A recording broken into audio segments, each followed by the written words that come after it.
बिस्मिल्लाहिर्रहमानिर्रहीम। एंड आज जो है वो हम ये इम्पोर्टेंट लेक्चर जो है वो डिस्कस करेंगे। नाइट्रोजनेज जो है इसका स्ट्रक्चर और इसका मैकेनिज़्म ऑफ एक्शन कि ये जो है वो काम जो है वो कैसे कैरी ऑन करता है। तो पहले देखें नाइट्रोजनेज है क्या। नाइट्रोजनेज जो है ये वो एंजाइम है जो कि नाइट्रोजन फिक्सेशन का काम कैरी ऑन करता है। ये जितने भी नाइट्रोजन फिक्सिंग बैक्टीरिया वगैरह जो है वो नोटेड हैं, प्रोकैरियोट्स जो नोटेड हैं जो नाइट्रोजन फिक्सेशन का काम करते हैं, उन सब के अंदर जो है ये एंजाइम पाया जाता है जो कि नाइट्रोजन को फिक्स करता है। इसको हम नाइट्रोजनेज या डाई नाइट्रोजनेज जो है वो नाम देते हैं।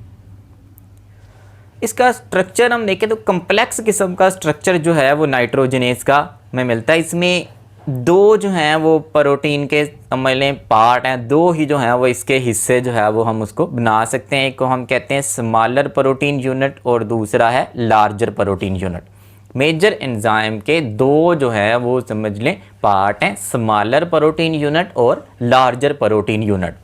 Smaller protein unit is also known as Fe protein और जो लार्जर प्रोटीन यूनिट है this is known as MOFE protein. MO for molybdenum, FE for iron. तो ये मोलिब्डेनम आयरन प्रोटीन यूनिट है और एक आयरन प्रोटीन यूनिट जो है वो मौजूद होता है। तो दोनों की हम डिटेल देखते हैं। पहले है स्मॉलर प्रोटीन यूनिट।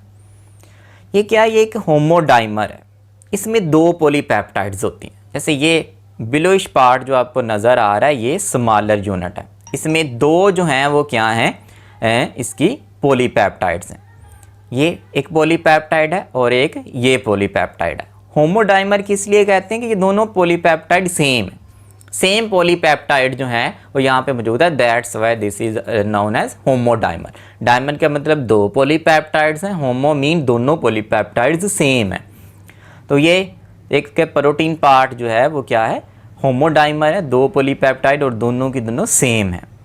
और यहाँ पे एक क्लस्टर है जिसको हम F क्लस्टर कहते हैं, जहाँ पे 4 आयरन और 4 जो है वो सल्फ़र के एटम्स जो हैं वो मौजूद हैं। यहाँ पे आलमोस्ट दोनों के जंक्शन के ऊपर, दोनों पॉलीपेप्टाइड्स के जंक्शन के ऊपर जो है वो मौजूद हैं iron and sulphur atoms. 4 iron के हैं और 4 जो हैं वो यहाँ पे सल्फ़र के एटम्स मौजूद हैं। और यहाँ पे ये जो मौजूद हैं ये पॉलीपेप्टाइड्स, इनमें यहाँ पे ये स्पेसिफिक रीजन्स होते हैं जहाँ पे एक्चुअली जो है वो समझ लें कि एटीपी की यूटिलाइजेशन जो है उसका वर्क होना होता है। यहाँ पे इसके जब ये अपना मैकेनिज़्म ऑफ एक्शन जो है वो परफॉर्म करता है एंजाइम, तो यहाँ पे एटीपी का इस्तेमाल है, तो उसमें जो है वो इन साइट्स का जो है वो रोल होता है जो कि किस पे मौजूद है? स्मॉलर प्रोटीन यूनिट के ऊपर जो है वो मौजूद है। इसका जो एक पॉलीपेप्टाइड चेन जो है यहाँ पे जो मौजूद हैं स्मॉलर प्रोटीन में, एफी प्रोटीन के अंदर, तो इनका जो साइज़ होता है वो 24 to 36 किलो डाल्टन जो है इतना रेंज करता है। ये रेंज हमने इसलिए रखी है क्योंकि ये वेरी करता रहता है प्रोकैरियोट के हिसाब से कि कौन सी स्पीशीज़ है, उस हिसाब से इनका जो है वो वेट वेरी करता है। इनकी जो साइज़ है वो वेरी करता है 25 to 36 किलो डाल्टन। इस रेंज के अंदर ये डिफरेंट जो है वो प्रोकैरियोट जो हैं उनके अंदर ये पाया जाता है। तो ये हमने डिस्कस किया कि इसको स्मॉलर यूनिट को। नेक्स्ट अब हम देखते हैं लार्जर यूनिट। लार्जर यूनिट जो है वो हेट्रोटेट्रामर है। इसमें 4 पॉलीपेप्टाइड है। इसमें 4 पॉलीपेप्टाइड हैं, 2 अल्फा पॉलीपेप्टाइड्स हैं और 2 ही क्या हैं? बीटा पॉलीपेप्टाइड्स हैं। जैसे ये ऊपर नज़र आ रहा है ये जो है वो 2 बीटा पॉलीपेप्टाइड्स हैं। ये जो थोड़ा सा इसको कम गहरा किया है कलर को, तो वो क्या है? दूसरी पॉलीपेप्टाइड है, दूसरी बीटा चेन है। तो ये 2 जो हैं वो इसमें क्या है? बीटा पॉलीपेप्टाइड्स हैं और 2 ये नीचे जो हैं वो पर्पल कलर की ये जो हैं वो 2 क्या हैं? अल्फा पॉलीपेप्टाइड्स हैं। तो लार्जर प्रोटीन यूनिट जो है जिसको हम MOFE प्रोटीन यूनिट भी कहते हैं, ये टेट्रामर है। इसमें 4 पॉलीपेप्टाइड्स हैं, 2 अल्फा पॉलीपेप्टाइड्स हैं और 2 जो हैं वो क्या हैं? बीटा पॉलीपेप्टाइड्स हैं। ये दोनों बीटा हैं और ये दोनों जो हैं वो क्या हैं? अल्फा हैं। इसका जो साइज़ है, देखिए हम यहाँ पे टोटल साइज़ इसका जो है वो रेंज करता है 200 किलो डाल्टन। इसका जो टोटल साइज़ है वो कितना हो सकता है, 200 किलो डाल्टन तक होता है। कि इसमें दो क्लस्टर हैं, एटम्स के दो क्लस्टर हैं। एक कहलाता है पी क्लस्टर, जो यहाँ पे मौजूद है at the junction between beta polypeptide and alpha polypeptide. इनके जंक्शन के ऊपर जो है वो ये मौजूद है 8 आयरन और 7 सल्फर एटम्स का क्लस्टर, जिसको हम क्या कहते हैं, पी क्लस्टर। और विदन अल्फा चेन्स यहाँ पे जो है वो एम क्लस्टर है, जिसमें आयरन और मोलिब्डेनम जो हैं वो मौजूद होते हैं। तो इसमें जो लार्जर यूनिट है इसमें दो क्लस्टर हैं, एम क्लस्टर जो कि आयरन और मोलिब्डेनम को कंटेन करता है, जबकि जो पी क्लस्टर है वो 8 आयरन एटम्स और 7 जो है वो सल्फर एटम्स उनको कंटेन करता है। तो ये इसका क्या हमने देखा, स्ट्रक्चर देखा कि दो इसके जो है वो पार्ट हैं, एफी प्रोटीन और एमओ एफी प्रोटीन जो है वो क्या है, एक डाइमर है, होमोडाइमर है, दो पॉलीपेप्टाइड दोनों सेम। जबकि जो लार्जर यूनिट है एमओ एफी प्रोटीन वो एक टेट्रामर है, हेट्रोटेट्रामर है, कि जिसमें जो है वो 4 पॉलीपेप्टाइड हैं, जिसमें 2 अल्फा हैं और 2 जो हैं वो क्या हैं, बीटा हैं। और इसका टोटल साइज़ जो है वो रेंज करता है 200 किलो डाल्टन। और इसमें दो क्लस्टर हैं, एम क्लस्टर और पी क्लस्टर, जिसके अंदर सल्फ़र, आयरन और मोलिब्डेनम वगैरह के एटम्स मौजूद हैं। इन दोनों क्लस्टर की डिटेल हमने देखी। ये इसका स्ट्रक्चर था। अब आगे जो है वो हम देखते हैं इसका मैकेनिज्म ऑफ एक्शन।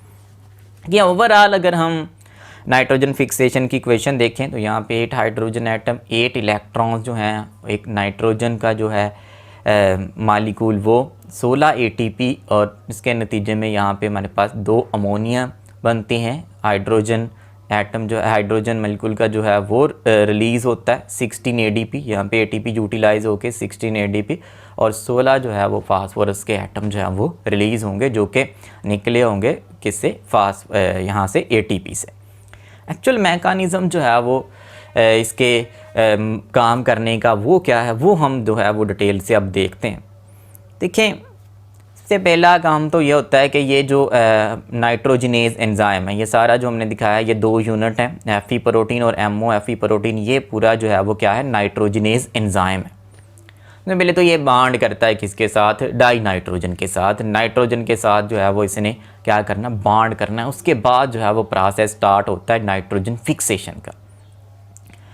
होता कैसे है कि यहाँ पे सबसे पहले फेरिडॉक्सन जो है वो आता है। आपको पता है फेरिडॉक्सन जो है वो एक इलेक्ट्रॉन कैरियर है। ये जो है वो हमने पीछे भी देखा, जो फोटोसिंथेसिस रेट, आपने फोटोसिंथेसिस के रिएक्शन जब आपने पढ़े होंगे तो तब जो है वो वहाँ पे भी फेरिडॉक्सन जो है वो मौजूद होता है, जो कि इलेक्ट्रॉन्स को ट्रांसपोर्ट करता है। तो यहाँ पे ये भी ये इलेक्ट्रॉन को जो है वो क्या कर रहा है, कैरी कर रहा है, और ये प्रोवाइड कर रहा है किसको, स्मॉलर यूनिट को। तो फेरिडॉक्सन जो है ये एक स्मॉलर प्रोटीन है 14 to 24 किलो डाल्टन की, और ये आके क्या करती है, अपने इलेक्ट्रॉन्स को प्रोवाइड कर देती है किसको, स्मॉलर यूनिट को, जिसको हम कहते हैं एफी प्रोटीन। यहाँ पे इन इलेक्ट्रॉन को कौन जो है वो कैप्चर करता है, आयरन एटम। आयरन एटम आपको पता है वैलेंसी चेंज में जा सकता है, इलेक्ट्रॉन को एक्सेप्ट कर सकता है, फिर आगे इलेक्ट्रॉन को जो है वो ट्रांसफ़र कर सकता है। तो यहाँ पे आयरन एटम जो है वो इसको क्या करते हैं, एक्सेप्ट करते हैं। और यहाँ पे जो हमने जो है वो इसका स्ट्रक्चर जब देखा तो यहाँ पे ये एटीपी की यूटिलाइजेशन के साइट्स हैं। तो यहाँ पे जो है वो क्या किया जाता है, एटीपी को इस्तेमाल किया जाता है इलेक्ट्रॉन ट्रांसफरिंग में। एक्चुअल मैकेनिज़्म जो है वो एटीपी की यूटिलाइजेशन का वो इतना फुली अंडरस्टूड नहीं है, लेकिन हमें नाउन है कि ये जो स्मॉलर प्रोटीन का यूनिट है ये जो है वो क्या करता है, एटीपी को इस्तेमाल करता है। तो यहाँ पे फेरिडॉक्सन से इलेक्ट्रॉन ट्रांसपोर्ट किए जाते हैं स्मॉलर प्रोटीन यूनिट, एफी प्रोटीन के यूनिट के आयरन एटम्स को, और वो फिर इनको ट्रांसफ़र कर देता है किसको, लार्जर प्रोटीन के यूनिट तक। वहाँ पे जब इलेक्ट्रॉन ट्रांसफ़र किए जाते हैं तो वो फिर उन इलेक्ट्रॉन्स की मदद से उनको जो है वो प्रोवाइड करके हाइड्रोजन एटम को यहाँ पे बॉन्डिंग करवाता है किसके साथ, नाइट्रोजन के साथ। तो नाइट्रोजन और हाइड्रोजन को आपस में रिएक्ट करवा के ये लार्जर यूनिट जो है वो क्या प्रोड्यूस करवाता है, अमोनिया जो है वो प्रोड्यूस करता है। तो ये एक मैकेनिज्म एक्शन है कि फेरिडॉक्सन जो है वहाँ से इलेक्ट्रॉन स्मॉलर यूनिट तक, स्मॉलर यूनिट से फिर वो लार्जर यूनिट तक आते हैं, लार्जर यूनिट जो है वो फिर उनको ट्रांसफ़र कर देता है आगे, और क्या प्रोड्यूस करवा रहा होता है, अमोनिया प्रोड्यूस करवाता है। लेकिन ये सारा रिएक्शन एक जो है ना वो एक स्टेप में कंप्लीट नहीं हो जाता, इसको जो है वो डिफरेंट स्टेप के अंदर जो है वो कंप्लीट होना होता है। उसकी फर्दर डिटेल हम नेक्स्ट स्लाइड में देखते हैं। यहाँ पे आप देखें ये डाई नाइट्रोजन है, ये एंजाइम जो है सबसे पहले इसको कैप्चर करता है, तो नाइट्रोजन में आपस में जो है वो ट्रिपल बॉन्ड यहाँ पे मौजूद है। अब यहाँ पे क्या होता है, ये मैकेनिज्म कैरी ऑन होता है, फेरिडॉक्सन आके इस स्मॉलर यूनिट को इलेक्ट्रॉन प्रोवाइड करता है, ये इलेक्ट्रॉन जो है वो आगे MOFE प्रोटीन तक ट्रांसफ़र कर देता है। MOFE प्रोटीन जो है वो इन हाइड्रोजन्स को साथ में जो है वो लेके आती है, साथ में जो है वो बाइंड करवाती है किसके, नाइट्रोजन के। इलेक्ट्रॉन जो है वो प्रोवाइड करके इनको जो है वो क्या करवा दिया जाता है, बॉन्ड करवा दिया जाता है नाइट्रोजन के साथ। तो ये जो है वो हमारे पास प्रोडक्ट बनता है। पहले स्टेप में क्या हुआ कि यहाँ पे जो सारा स्टेप कैरी ऑन हुआ है वो ये वाला है कि फेरिडॉक्सन से इलेक्ट्रॉन Fe प्रोटीन, फिर MOFE प्रोटीन, तो फिर हमारे पास रिजल्टेंट प्रोडक्ट जो है वो क्या आता है कि ये नाइट्रोजन के आपस में 2 बॉन्ड रह जाते हैं और एक एक उनके साथ क्या बॉन्ड कर जाता है, hydrogen. This compound is known as diazine, जो कि स्टेबल नहीं होगा। तो ये पहले स्टेप में ये जो है वो डायाजीन हमारे पास आ जाता है। फर्दर जो है वो फिर क्या होता है कि फिर यही स्टेप कैरी ऑन होते हैं, फिर इलेक्ट्रॉन फेरिडॉक्सन से Fe प्रोटीन, फिर MOFE प्रोटीन, फिर वो अल्टीमेटली इस जो है वो मालिक्यूल तक। तो अब जो है वो नाइट्रोजन के साथ 2 हाइड्रोजन एटम जो है वो अटैच हो जाते हैं और नाइट्रोजन का आपस में जो बॉन्ड है वो सिंगल रह जाता है। Know this compound is known as hydrazine. तो ये हमारे पास यहाँ पे क्या बना है, अब हाइड्राजीन फॉर्म करता है। इसके बाद फर्दर फिर यही रिएक्शन जो है वो कैरी ऑन होता है, यही स्टेप जो है वो कैरी ऑन होते हैं। फेरिडॉक्सन से इलेक्ट्रॉन Fe प्रोटीन, फिर MOFE प्रोटीन, फिर जो है वो अल्टीमेटली MOFE प्रोटीन के साथ जो बॉन्डेड नाइट्रोजन है इन यहाँ तक इलेक्ट्रॉन को ट्रांसफ़र कर दिया जाता है। तो अब नाइट्रोजन के साथ जो है वो 3 हाइड्रोजन एटम जो है वो पर नाइट्रोजन वो बॉन्ड करवा दिए जाते हैं। तो ये हमारे पास अल्टीमेटली क्या बन जाता है, अमोनिया। तो ये स्टेप्स में कंप्लीट हुआ, 3 स्टेप थे। पहले स्टेप में बना डायाजीन इसी रिएक्शन के ज़रिए से, फिर दूसरे स्टेप में जो है वो बना हाइड्राजीन इसी रिएक्शन के ज़रिए से, फिर जो है वो अल्टीमेटली क्या फॉर्म करता है, अमोनिया फॉर्म करता है इन्हीं मैकेनिज़्म ऑफ एक्शन के ज़रिए से। तो ये जो मैकेनिज़्म ऑफ एक्शन है ये अब समझ लें कि 3 टाइम जो है वो कैरी ऑन होता है। तो फिर जो है वो हमारे पास 2 जो है वो अमोनिया के आयन जो हैं वो बनते हैं और ये यहाँ से फिर रिलीज़ हो जाते हैं और ये एंजाइम जो है वो फ्री हो जाता है दोबारा से किसी नए डाई नाइट्रोजन को फिक्स करने के लिए। ये हाई एनर्जी कंज्यूमिंग प्रोसेस है। ये जितने ATP जो है वो सोचा जाता है इसके बारे में कि 16 ATP इस्तेमाल होते हैं, तो ख्याल किया जाता है कि इससे शायद कहीं ज़्यादा हो इसकी तादाद। तो ये हमने आज देखा एंजाइम जो है नाइट्रोजनेज वो काम कैसे करता है, नाइट्रोजन को फिक्स कैसे करता है, और हमने देखा उसका स्ट्रक्चर डिटेल के साथ। तो नेक्स्ट लेक्चर में हम एनर्जी यूटिलाइजेशन के बारे में बात करेंगे कि यहाँ पे इस रिएक्शन के अंदर जो है वो कितनी ATP जो हैं वो इस्तेमाल होते हैं। ये ख्याल किया जाता है कि इनकी कंजप्शन ATP की कहीं ज़्यादा होती है एक ओवरऑल रिएक्शन के अंदर। तो नेक्स्ट लेक्चर में हम ATP की यूटिलाइजेशन जो है वो उसके बारे में बात करेंगे। इससे पहले जो है वो हमने मैकेनिज़्म पढ़ा था ना उसके इन्फेक्शियस थ्रेड के फार्मेशन का, तो वो अब नेक्स्ट जो है वो हम देखेंगे कि यहाँ पे कैसे जो है वो ATP जो है वो यूटिलाइज़ होते हैं और कितनी जो है वो ATP की यूटिलाइजेशन हो रही होती है। तो इसके लिए चैनल जो है उसको सब्सक्राइब कर ले। Thank you.